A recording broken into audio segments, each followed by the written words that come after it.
Hello, this is Catherine from Accelerated Reader reading books for you. Today, I will be reading Chapter 13 from The Moon and the Magic Box by Michael Ross, illustrated by Magdalena Adic. Before I begin reading, I would like to give a big thanks to the author for sending me this book to read on my channel. In the description below, I've included links where you may find and purchase this book. Don't forget to like and subscribe. Chapter 13. The Spaceship Arrives. Troy awoke early from a restless sleep. Today was Thursday. Everything was going to be happening today.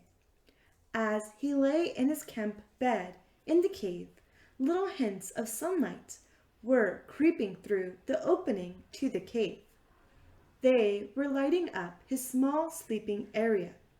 Nesbit was by his side, and Troy was stroking his ears. Every so often, Nesbit would turn and gently lick Troy's hand.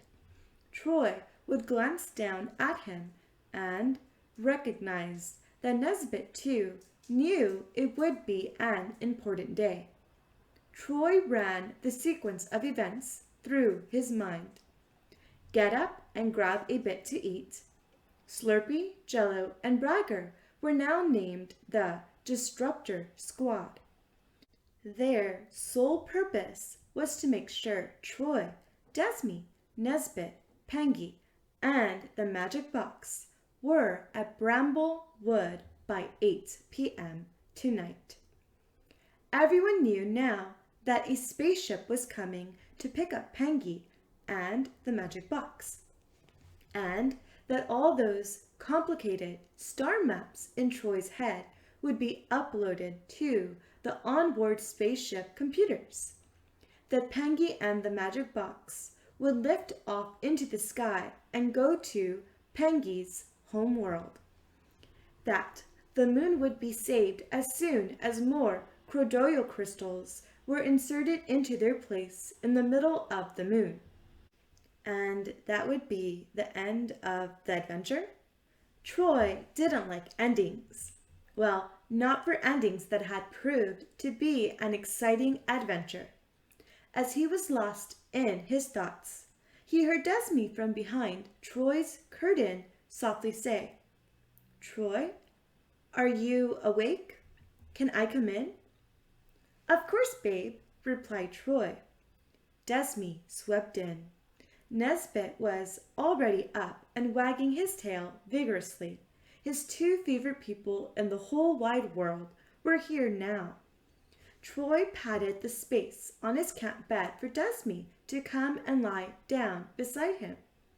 As she did so, Desmi felt Troy's warmth, which was very comforting. She snuggled closer towards him. Troy put his arm under her neck as they lay back on the camp bed. They said nothing but watched the tendrils of gold and yellows of the morning sun slowly traveling along the ceiling of the cave above them. Nesbit had adjusted himself so he half lay across their feet as if he never wanted them to get up and leave. "Are you ready for today, Troy?" inquired Desmi. "I guess so," Troy replied. "It's funny, isn't it? We know what is supposed to happen, but never know what may crop up to try to stop us. It is exciting and anxious at the same time. I mean, when you think about it, we are helping to save our moon. How amazing is that? We have met an alien, been in a magic box, and managed to keep out of the way of beings that can suck the spirit right out of your body. How many people can say they have done anything like that?" "Nobody, Troy," whispered Desmi. "Troy?" Desmi said tentatively, which made Troy turn his head to look at her. "You always make me feel safe. I love being with you, always have. But want you to know that whatever happens today, I do love you as well." Desmi suddenly wished that maybe she hadn't have said that in case it made Troy feel uncomfortable. She held her breath. For a few moments, Troy continued to look at her. Then he smiled at her. He pulled himself up so he was on one elbow and looked gently into her eyes. I couldn't imagine life without you being around, Desmi. You are like no one else I know. I do know that our friendship is so strong, but I have also realized I love you as well. Fancy that, eh? Best friends and in love. Amazing! He leant down gently and kissed Desmi on her lips. He had never kissed her like that before. It was very special. Desmi could tell he meant what he said. Desmi felt she was now in heaven, her dreams come true. They snuggled close and laid down in each other's arms, enjoying the moment, never wanting it to end. Suddenly, the curtain to the entrance of Troy's unit started flapping violently. Both Troy and Desmi jumped. Nesbit was on his feet, the hackles on his back were up, and he was growling under his breath. Then they heard Jello complaining from the other side of the curtain. Troy, are you up? Troy, I need to eat breakfast. I'm starving.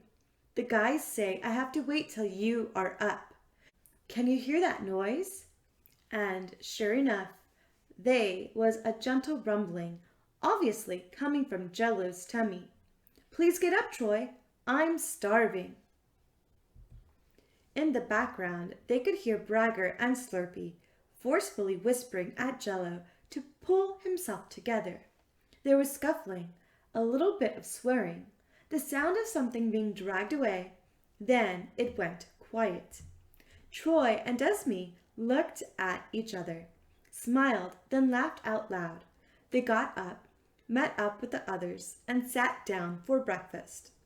They were all in a happy, albeit nervous mood, in anticipation of what was going to be happening later. When they had finished, Troy went to seek out Pengy.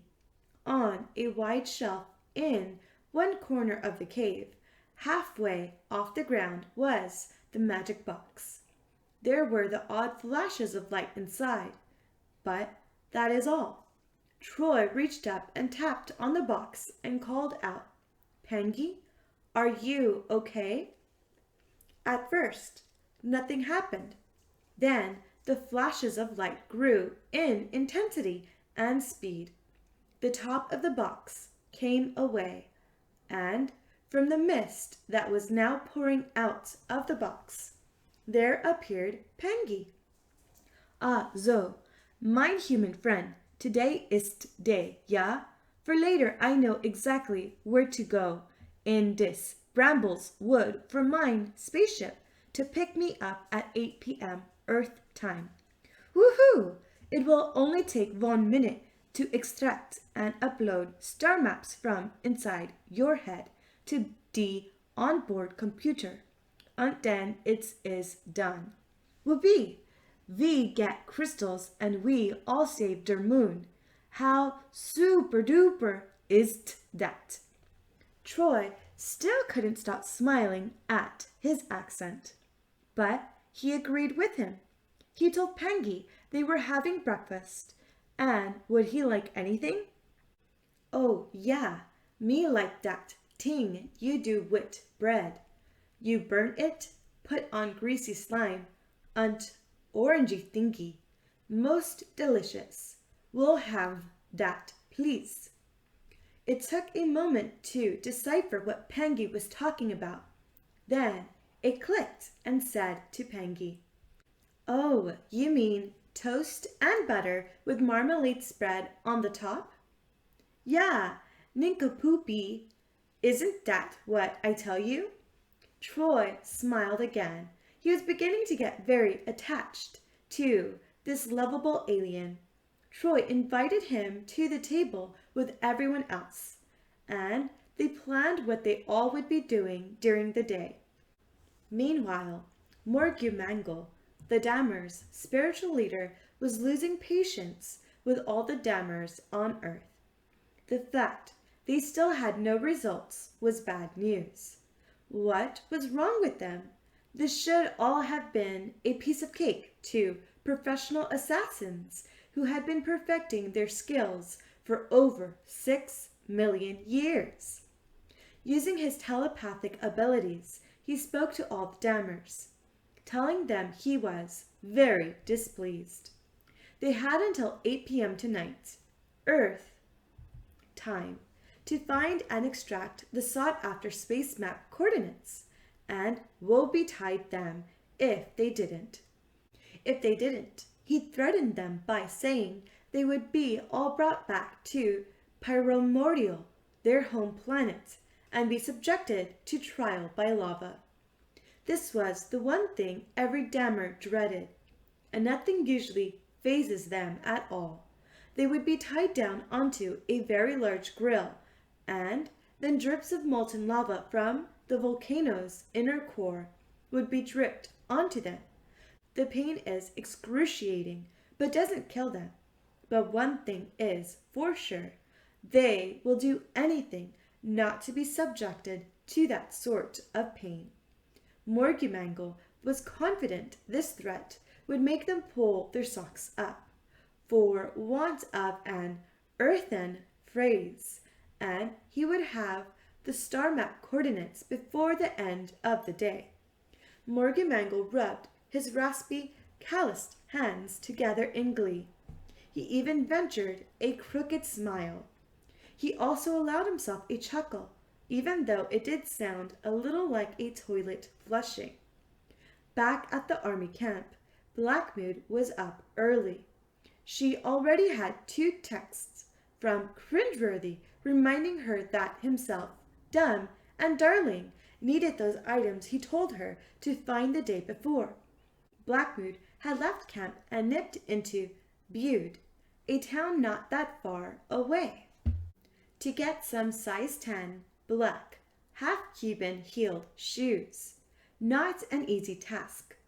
Also, a selection of bras and knickers from Marks and Spencer's, makeup kits, perfume and moisturizer from Boots the Chemist, and, oh yes, a nail repair kit for Darling, because he had a slight chip in the nail on the forefinger of his right hand, and finally some tubes of hair remover. They all wanted smooth legs because, and I quote, "The hairs on our legs will poke through the tights material we will wear and wouldn't look right at all, and possibly not army regulation even."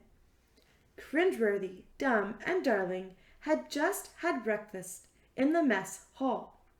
They sat by themselves. All the other soldiers were looking at them, dumbfounded by their antics. They were arguing about all sorts of things, and the arguing started to get quite heated. But the content of the arguing made all the other soldiers in the mess hall stare at them. They said things like, "Darling, you need to do something about your hair. You are looking decidedly butch at the moment." And Dumb would come back with, "Well, have you seen yours? I could have cut yours better with a knife and fork." At one point, both Dumb and Darling were having a go at Cringeworthy, picking on the fact he had this crooked mustache on his top lip. Darling said, "Really, ma'am, you should remove that hair on your top lip. It looks unsightly and reminiscent of a hairy boogie." At which point Cringeworthy started to cry. Dumb looked at Darling and said, "You know, Darling, you can be so insensitive at times. Say you're sorry now, please." Darling conceded he was a little harsh, got up from his chair, patted around to Cringeworthy, dabbed Cringeworthy's eyes with a soft tissue, and said, "There, there, there. I didn't mean what I said, ma'am. You can whip that old hairy caterpillar off with the hair removal cream. Blackmood is getting some for us. And before you say, does my bum look big in this, you will have the smoothest top lip in the northern hemisphere. Cringeworthy looked up at Darling and said, "Oh, my darling, darling, you are just the sweetest person I know," and started crying again, but for different reasons this time. Blackmood came into the mess hall and scanned the room for Cringeworthy, Darling, and Dumb. She spotted them on their own in the corner and walked over to them. When they spotted Blackmood walking towards them, they stood up, shouting out and jumping up and down and hugging each other, to the amusement of all the other army officers, soldiers, and scientists in the mess hall. For a moment, Blackmood stopped and felt like running out of the hall, but she knew she had no choice but to go through with whatever was affecting them. What in the world could it be, she thought. A virus? Too many of the wrong sorts of vitamins? Maybe even a doctor's prescription they were all on had been made up for women and not men? She was at a complete loss. She knew she had to take each minute as it came along. There was nothing else for it. Cringeworthy, Darling, Dumb insisted in crowding into the women's latrine block and dragging Blackmood with them. When 2 junior female soldiers were in there, ran out quickly. Blackmood opened the bags she was carrying and handed out regulation green army skirts, thick tights, bras, makeup kits, and hair removal cream. When Darling saw the cream, he immediately sat Cringeworthy down and carefully applied the cream to his top lip. Cringeworthy began to complain that it was stinging a little, but Darling told him to stop being so sensitive. After 15 minutes, Darling rinsed the hair removal cream off Cringeworthy's top lip. It worked. No mustache. His skin, not being used to hair removal cream, had reacted badly, and his top lip looked very red and raw. When Cringeworthy looked in the mirror, he started crying again. Darling put his arms around his shoulders and began to appease him.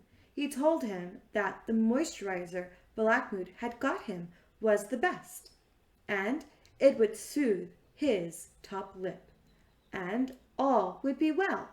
Cringeworthy looked up at Darling through tear-stained eyes and said, "Oh, Darling, sweetie, what would a girl like me do without you in my life?"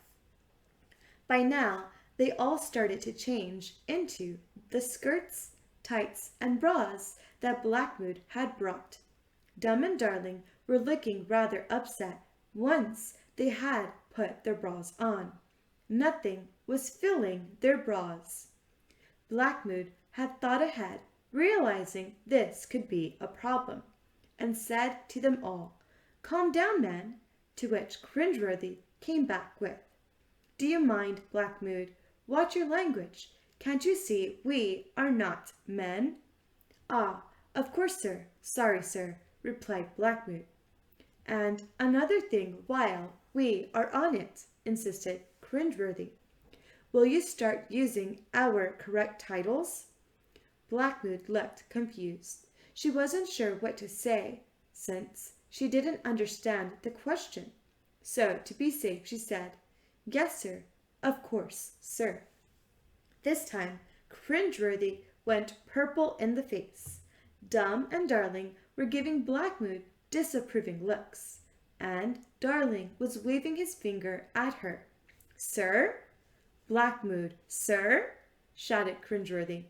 "No, young lady, not sir, but ma'am." Got it? Ma'am. Say it so it goes in.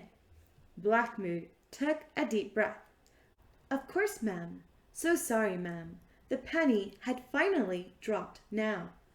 And Blackmood gave them all a weak smile. "Aw," said Darling. "Will you look at that? You know, Blackmood, your middle name should be Aim to Please." What a sweetie! Blackmood decided it was time to move on and said, "I have here a selection of," she was going to say men's socks, but thought better of it. "Socks. You can pack your bras out with these, and nobody would be none the wiser." They all three looked at her and smiled. Cringeworthy said, "Oh, my dear, how very thoughtful. If I was a man, I would marry you." Dumb came right in with, "Hang on, ma'am, me first," to which they all laughed.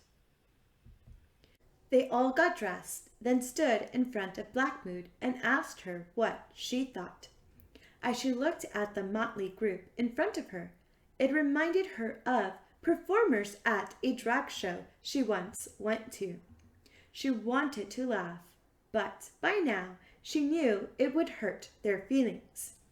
"You all look perfect. Beautiful. Ladies? Yes, indeed. But now we need to discuss our plan of action regarding the magic box, the alien if there is one, and capturing the gang responsible for what has happened." "By Jove, Blackmood dearie, yes indeed. Let's get it planned," said Cringeworthy. They all crammed into Cringeworthy's office and planned the day. Cringeworthy had informed them all that the latest intelligence had told them that something significant was happening today at around 2000 hours. They didn't know when or where, other than there was the faintest suggestion it could all accumulate back in Bramblewood, where it had all begun. Cringeworthy felt their first port of call was possibly back to Beanie, where they had the last possible sightings of the gang, and take it from there.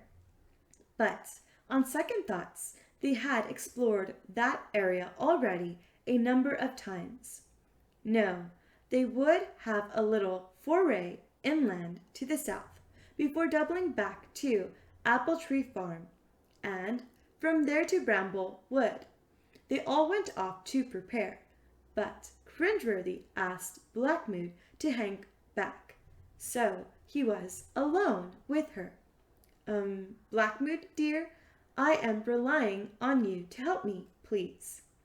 "Of course, sir. Ma'am," replied Blackmood. "What would you like me to do?" Cringeworthy came a little nearer to Blackmood and whispered in her ear, "Well, we may at some time today have to venture into Bramblewood, and from what I can remember, there are lots of nasty bramble bushes. The last thing I want is to snag my tights on the brambles. I have to keep up appearances as the officer in charge. So could you keep a spare set of tights in your backpack in the unfortunate event that that scenario occurs? I would be most grateful." Blackmood was expecting some critical need-to-know intelligence, not the fact that she needed to keep a spare set of tights for a male officer because he was worried that brambles would snag them. Blackmood replied, "Oh, of course, ma'am. Yes, ma'am. I will put a spare pair in my black pack right away, ma'am." Cringeworthy appreciatively said, "Oh, you are a darling, Blackmood. Right then, let's get to it." By now, at Apple Tree Farm, Glynis had been kept up to speed with what was happening today. The scientists at the Army camp had worked hard and deciphered some of the text messages between Glynis and the gang, which resulted in Cringeworthy being informed that something was going to be happening in Bramblewood. Glynis knew, though, about the spaceship, and that it was supposed to be arriving at Bramblewood at 8 p.m. tonight. Troy had implored her to stay at home, but Troy was her one and only son. There was no way in a million years she was going to be stuck at home while something monumental was going to happen in Bramblewood. In any case, she wanted to be there to help Troy and protect him, however she could. The power of a mother's love for her child was second to none. Nope, wild horses wouldn't be able to drag her away from supporting Troy. She would be there, come hell or high water. It was now 2 p.m. in the afternoon. Bragger, Jello, Slurpee, Troy, and Desme had checked their BMXs. Tires were pumped up, brakes working, and everything else ship-shape. They had thought it all through. The dammers, they assumed, would be nipping around, but covering just the coastal road and to the sea. But they could be wrong. They had already spent a lot of time searching inland for them all. It could be anybody's guess. According to Troy, the army wanted to get straight to the heart of the matter, probably scouting Apple Tree Farm, but then going directly to Bramblewood. Troy and the others agreed that if they took a roundabout route to Bramblewood, keeping away from roads, it would put the army off the scent. At the same time, their route would keep them in the valleys between the hills away from the coast, and that would hopefully keep them away from the dammers. Cycling the planned route would take an hour to be on the safe side, so they prepared to leave the cave at 7 p.m. So they nervously killed time, played board games, cards, walked in a sheltered part of the beach in front of the cave, where they couldn't be spotted. They nibbled on food, or in Jello's case, wolfed it down. When some of the others tried to stop him eating so much, he told them, "But I'm nervous, guys, and when I'm nervous, I eat a lot." So they let it go and let him indulge himself. Back at the army camp, Cringeworthy was in his office. He was casually filing his nails. He had 3 little pots of nail varnish in front of him and was trying to decide which color he would paint on his nails. The choices were puce black, bloody red, or seasick green. He decided on seasick green, thinking the color would match the color of his army regulation skirt he was now wearing. He, Blackmood, Darling, and Dumb were also planning the search and find for this evening. Troy and the gang's thinking was spot on, because Cringeworthy now told the others, "I believe the best course of action is to scout around that infernal farm where the boy comes from, en route to Bramblewood. We can lay in wait under that oak tree on the top of the hill. It will be a good vantage point for us to notice any movement into Bramblewood. I have an excellent feeling about this, ladies. I am convinced that before the night is out, everything we want in terms of a result will land on our lap." Cringeworthy continued while looking at himself in a vanity mirror. "Oh, I am such a clever bunny. I have a very strong feeling that the boy's mother will be attempting to join him, so I have a contingent of lookouts already in place, focusing on her pickup. The second that moves, I will be alerted, and we will set into action. What do you think, Blackmood, dearie? A cunning plan or what? Blackmood came back with, "Oh yes, ma'am, very cunning indeed." But Blackmood surmised that Troy's mother would walk, not wanting to draw attention to her driving around in a pickup. And she wasn't going to tell Cringeworthy that. "And you ladies, what do you think?" continued Cringeworthy. "Very, very clever, ma'am," said Dumb sweetly. "I just couldn't have possibly thought of something as clever as that." Darling looked a very put out. He could see that Dumb was trying to curry favor with Cringeworthy, and didn't like it one little bit. He was giving Dumb dagger-like looks, which caught Dumb's eye. As Darling was studying Dumb's face, Darling shouted out very loudly, "Hell's bells! You have what looks like a black hornet on your left eyelid." Darling said it so loudly it made Cringeworthy spill his coffee he was about to drink, and they all looked at Dumb. And indeed, Dumb now noticed a little black shadow hovering just above his left eye. He was convinced the hornet was about to plunge its sting into his eyeball. He stood up, started flapping his hands all around his face, and started to stamp his feet up and down and screaming at the top of his face. It was so loud that 2 MPs came running in, their automatic weapons at the ready, looking for intruders.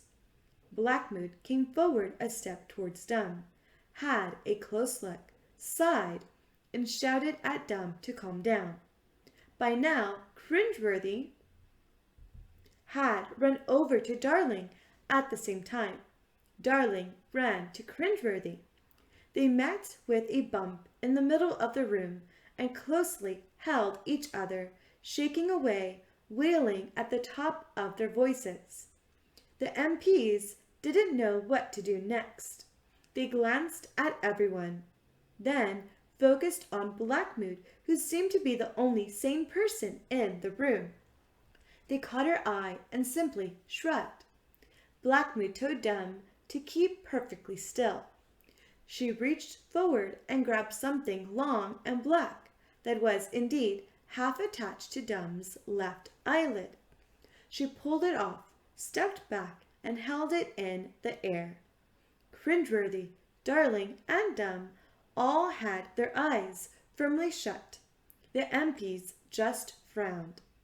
Blackmood shouted out above the wailing, "Calm down, please. It is not a black hornet. It is, in fact, an extra-long false eyelash, half of which had become detached from your eyelid, Dumb." As soon as Blackmood said this, she gently asked the MPs to stand down and asked them to leave. As they did, the MPs looked at each other, rolled their eyes upward, then left Cringeworthy's office. They all started laughing nervously. Cringeworthy and Darling's nervous laughter changed into full-blown laughter when they noticed Dumb's left eyelid, which now looked quite bald compared to his right eyelid, which still had the other extra-long false eyelash attached. Dumb started to cry. Cringeworthy grabbed Darling's wrist and slapped it hard, saying, "That is not how to treat a lady, Darling. You have hurt her feelings now. Just go and make up." Darling reluctantly went over to Dumb and stroked his cheek and whispered sweetly in his ear, "When we have a moment, I will treat you to a clotted cream, jam, and scone tea at our favorite tea shop in Bude when I get the chance." "Really, Darling?" swooned Dumb. "How awfully kind and sweet of you. I can't wait." Blackmood had been watching everything that was happening and was thinking to herself, "How the hell am I going to survive another day with these idiots acting like this? Right, that does it. The first opportunity I get, I am going to contact headquarters and speak to Captain Brainless, the in-house army psychiatrist, to get to the bottom of why they are acting like this. But Blackmood had already reached the limit of how much she could take from them when Darling pulled her on one side and opened up to her that he thought one of the MPs, a Frank lamppost, had been admiringly looking at him, and could she set up an introduction for him? Blackmood wanted to say, "Darling, the looks lamppost were giving you were not looks of admiration. No way, Jose. They were looks of, what the hell is wrong with him or her? Why is he acting like that?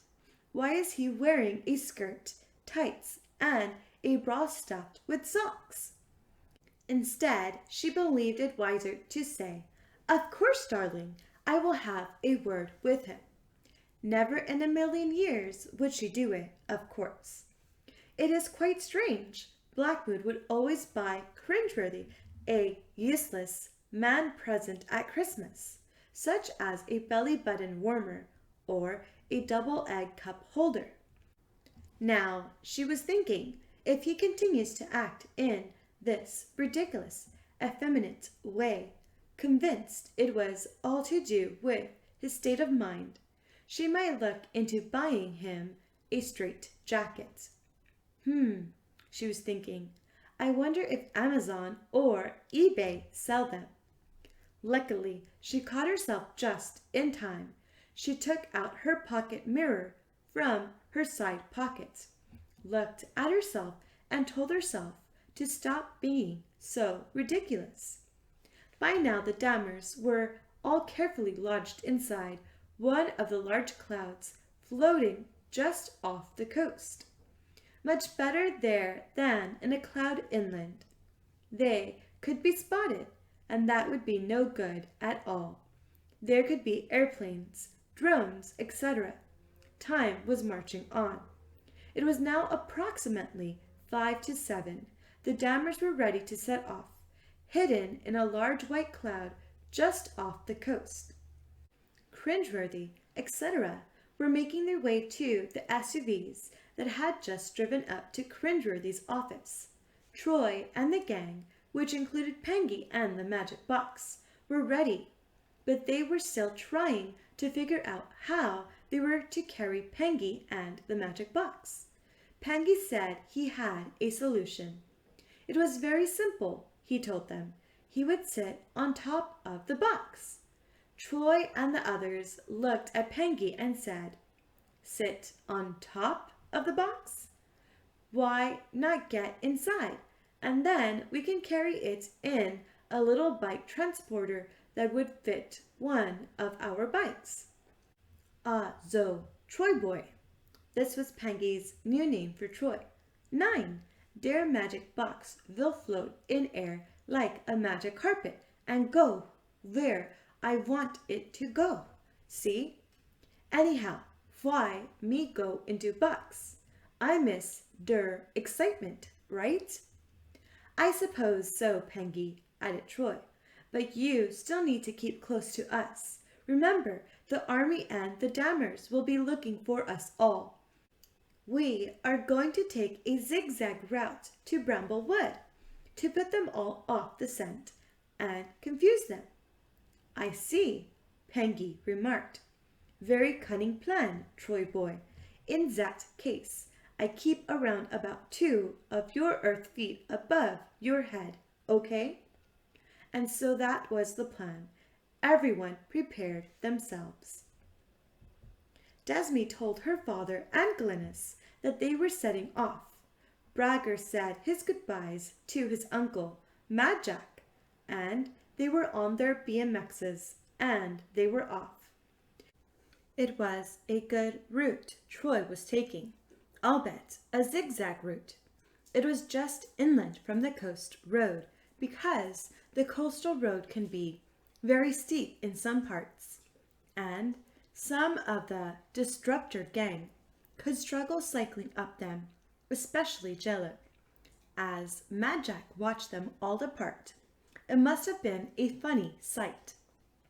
Here we have 4 boys, a girl, a dog, and a strange-looking alien sitting proudly on top of a magic box that followed, floating a couple of feet in the air above Troy. It did look like Pengy was driving a Dodgem car, though, the sort you get at fairgrounds, with the same careless abandonment even. He was even showing off a little to the others, going backward, for instance. And even at one point, the box tipped upside down. That didn't matter because Pengy seemed glued to the lid of the box and didn't move an inch off the top of it. His smile was much wider than Desmi and Troy had ever seen it. He was quite clearly enjoying the ride. The Dammers also decided to depart. Altogether, there must have been around 38 Dammers, all vying for a place behind the leader of the troop. They decided to keep around the height of the clouds that were floating around in the sky, in case they needed to quickly disappear in one to get out of sight. They also decided not to bother scanning the coastal road. They had done that already over the last few days and ended up frustrated. They always seemed to be going the wrong way to those they wanted to investigate. Cringeworthy and the rest had also set off. At first, they decided to scan the coastal road, then a little of the land to the southwest of Bramblewood, in case they could see Troy and the others. Little did they know that Troy would be approaching Bramblewood from the south. If you were able to look down from a great height to check out the movement of the 3 different groups, you would have chuckled. At one point, the Dammers flew over the convoy of army SUVs from the east, and then back over them again from the west. Each time, they completely missed them and were looking in the wrong direction. Similarly, the Dammers flew over Troy's gang from the west, then back over them from the east, again completely missing them. If Morgumangle had been with them, he would have been livid. How could they have missed the one person that had all the star maps to Pengy's planet of Pally-Tilly-Mally-Me?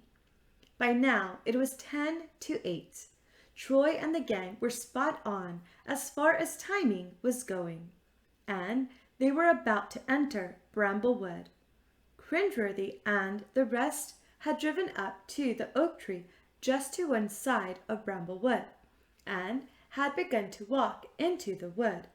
Cringeworthy had checked with his scouts overlooking Apple Tree Farm, inquiring whether Troy's mom's pickup had left yet. No, was the answer they had back. Good news for Cringeworthy. It meant nothing was happening at the moment.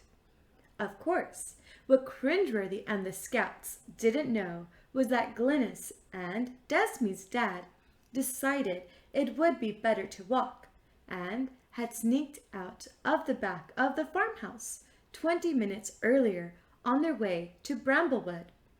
The Dammers were now poised directly above Bramblewood. Cringeworthy was now just inside the wood, and he ordered some of the soldiers to send some phosphorus flares into the sky, using several adapted mortar guns. It wasn't that dark, but it would be darker inside the wood, so the flares should provide a little more lighting that would filter through the branches of all the trees. That would keep it nice and bright. What the army didn't know, and the dammers were utterly unaware of was that when these large phosphorus shells exploded in the sky, they went off right smack bang in the middle of the group of dammers. They all scattered to all points of the compass, completely frightened out of their wits. And no amount of coaxing by the dammer in charge was going to placate them all and bring them all together. In any case, they had just had a furious telepathic message from Morgumangle to say he couldn't wait any longer for them to get the results he wanted, that they all had to return to Pyromordial immediately, and that heads would roll, or rather that lava would drip. So off all the dammers shot. When the phosphorus shells exploded in the sky above the heads of Cringeworthy and the rest, they all looked up, convinced they could hear unusual frightened screaming. It sounded like a dozen people slowly running their nails down a blackboard, the sound magnified tenfold. They had no idea what the sound was, so they put it all to one side and started to make their way into the middle of Bramblewood. Pangy had already directed Troy and the gang to a natural clearing right in the middle of the wood. It was a natural circle of around 30 meters in diameter. Pangy requested that everyone not venture into the circle itself. This is where the spaceship would land. They had just sat down when they felt a rushing of warm air. It was coming at them from all directions. Then a circle of lights from above shone down, lighting up the clearing. Everyone looked up, and there, around 40 meters in the air, a round cylindrical bottom of a spaceship was descending slowly. It had a series of revolving purple lights around its middle that were rotating very fast. Also, 3 expandable metal-looking legs suddenly appeared at the bottom. The spacecraft was very shiny, similar to silver chrome, and the craft's body was undulating in a rhythmic way. There wasn't much sound associated with it, possibly a low humming, but that was all. But the nearer it came to landing, the more the wind was circulating strongly. The spacecraft landed. The wind and humming stopped. It was very quiet. Suddenly, the quietness was broken by a human voice coming out of the wood just to one side, and it said, "Oh, help! I knew this would happen. That bramble has snagged my tights.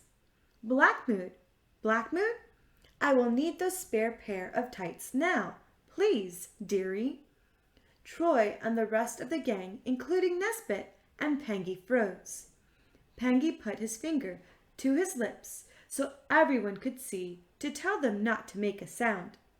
He hopped off the magic box that was now on the ground, waved his hand over the top, and the lid came away slightly. Pangy reached in and appeared to be fumbling around for something, then brought out the wand he had lent to Troy the week before. He held it in the air and came out with some strange sounds, a combination of slurps, coughs, and clicks. From the end of the wand seeped a purplish mist that hovered in the air. At precisely that moment, Cringeworthy and the rest of the army personnel stumbled just onto the edge of the clearing.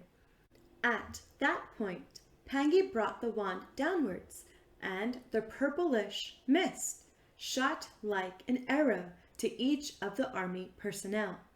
They all appeared to be frozen, staring forward. They were breathing, Troy noticed, and their eyes were moving around in their heads. But the rest of their bodies were stock still. Pangy remarked to Troy and the rest of the gang, "All good. Army's peoples won't move now, They are very much alive though. The rest of the gang started to move slowly around the soldiers. Cringeworthy, Darling, Dumb, and Blackmood. They went and peered at them inches away from their faces. Braggart licked the nose of one of the soldiers and started laughing. Troy noticed Blackmood and asked Pengy if the wand could just release her, but none of the others, which Pengy duly did. For a moment or two, Blackmood was a little unsteady on her feet. Then she was fine. Troy went up to her and thanked her for helping them. Blackmood could see Cringeworthy shooting dagger stares at Blackmood. "Oh dear," said Blackmood. "I am going to be in deep trouble when Major Krabby Pants, as you call him, can move again, Troy." She couldn't help it but started to laugh nervously. Pengy had heard this and came over to Blackmood and told her not to worry. When the spaceship leaves, he would make sure they couldn't remember anything of what has just happened. "Really?" muttered Blackmood. "Oh my!" And with that she walked over to Cringeworthy, reached down and picked up a twig off the floor, a 6-inch long twig, and started to swipe Cringeworthy across his face with it, and finally inserted one end up Cringeworthy's left nostril. Around 5 inches of the twig stuck out from his nose. It even had 2 little leaves on it. Blackmood stood back and laughed till tears were running down her face. She could feel the anger in Cringeworthy's eyes, but it was fine because he could do nothing about it. Troy sauntered up and looked at Cringeworthy and noticed the skirt, the nail polish on his nails, the stuffed bra, and, in particular, the red raw top lip of his that now had a line of little boils running along it. He started to ask Blackmood what all that meant. Blackmood just sighed and told Troy, "Ah, and that is a whole new story," and left it at that. Just then, Glynis and Esme's dad walked up to them. They all hugged each other. There was hissing from the spacecraft. The rotating purple lights around its middle stopped, and a silver door started to open outwards, and below it, some little steps came out of a concealed opening at the bottom and rested on the floor. The spacecraft was probably the size of a small house, but an unusual shape more resembling a silver bullet, and it seemed to be breathing. Pengy explained that the spaceship was alive, and it was going to take him to his home planet to pick up some more cordoidal crystals. As he was telling everyone this, many little aliens, identical to Pengy, came out of the spaceship, walked up to the gang, smiled, and held their hands. The boys and Desme were transfixed. Even Nesbit looked taken aback. He just stood there and cocked his head to one side. One of the little Pengys went to Nesbit and started to stroke his back. Unfortunately, it was a part of Nesbit's back that makes a dog's back leg shake as if it were scratching itself. Even so, you could tell Nesbit loved the attention. Suddenly, all the little Pengys stopped in their tracks, and all turned to look at Pengy. Pengy turned to Troy and said, "Time for me to go, Troy boy. Aunt me like you very much. Why don't you come with me to my home planet? We get crystals and come back put in moon. Moon shine brightly again, and at last star maps will be gone from your head. I look after you. You will be famous on my planet for helping me hunt der moon. Please come." Troy thought about it for a moment. He looked at his mom, and she gave him a look that said, "Well, it's entirely up to you, love." Troy turned to Pengy. How could he pass up an adventure like this? A ride on a spaceship to another planet and back? Troy looked at Pengy and told him, "Yes, Pengy, I would like to come, but on one condition. At this point, Troy looked at Desmi, who seemed to be very upset, thinking she wouldn't see Troy for a while. He also looked at Nesbit, who sensed his master was going somewhere without him, and he wasn't happy about that either. Troy said to Pengy, "Yes, as long as Desmi and Nesbit can come along as well." Yeah, of course, they can come as well. How you say in Earth then? The more the merrier.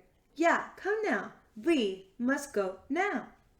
Troy, Desmi, and Nesbit said their goodbyes to the gang, Blackmood, Glynis, and Desmi's dad. Some of the other aliens came to Troy, Desmi, and Nesbit and started to guide them up the steps and into the spaceship. As Troy was going up, he turned and said to Desmi, "It could be a bit of a tight squeeze getting in here. Doesn't look very big." But as they stepped into the main body of the spacecraft, it was like stepping into the magic box again. It was massive inside. Troy thought you could fit a city in here. So they continued in. The steps and a little door disappeared and closed up. Slowly, the humming began again, and the wind was buffeting their faces, and the spaceship slowly started to ascend. The ring of purplish lights around its middle started to rotate quicker and quicker. The spacecraft reached the top of the surrounding trees and suddenly shot into the sky and was gone. The wind went. There was now no humming. Glynis and Desmi's father thanked Blackmood and walked with the rest of the boys back out of Bramblewood. As soon as they left, back came the purplish mist from above them and wafted around all the army personnel, including Cringeworthy. They all recovered their senses, but they also looked a little bewildered. They were rubbing their faces and looking all around themselves. Blackmood could tell they had no idea what had happened from when they all walked in initially. Cringeworthy looked at everyone. The trouble was, whoever he looked at burst out laughing. "What the devil is the matter with you all?" he demanded. Darling said gently, in between snorting with laughter, "Ma'am, I think you have something coming out of your nose." Cringeworthy reached up and pulled out the sizable twig that Blackmood had lodged up his nostril. It made his eyes water, so he dabbed them with a tissue and said, "Oh my goodness, will you look at that? My eyes are watering. It will make my mascara run for sure now. Damn, how in the devil's name did that get up my nostril? How very strange." Blackmood had to turn her back to him to stop laughing some more. In any case, they all hung around for a while, searched as best they could, but the light was dwindling fast. Cringeworthy called it a day, went behind a large tree trunk, and changed into the fresh pair of tights that Blackmood had given him, and they all started to make their way back to the SUVs next to the large oak tree. Before getting into one of the SUVs, Blackmood looked up into the starry night sky for the last time, hoping she might just spot the spacecraft. Cringeworthy popped his head out of the window and said, "What is it, Blackmood?" "Oh, nothing, ma'am. I thought I saw a meteorite." "Ah, yes, Blackmood," replied Cringeworthy. "You get plenty of those in this part of the world. By the way, have you noticed, Blackmood? The moon doesn't look particularly bright tonight, does it?" Blackmood remarked, "You are quite right, ma'am. Not very bright at all." A knowing smile crept across Blackmood's lips as she stepped into the SUV. The SUV started up and trundled back down the hill until it met the road. Then it was off once more at high speed, back towards the army camp. The moon restored back to its former glory and brightness with the addition of 3 new chrodoidal crystals. Thank you for listening. Stay tuned for the epilogue. Don't forget to like and subscribe. In the description below, I've included links where you may find and purchase this book.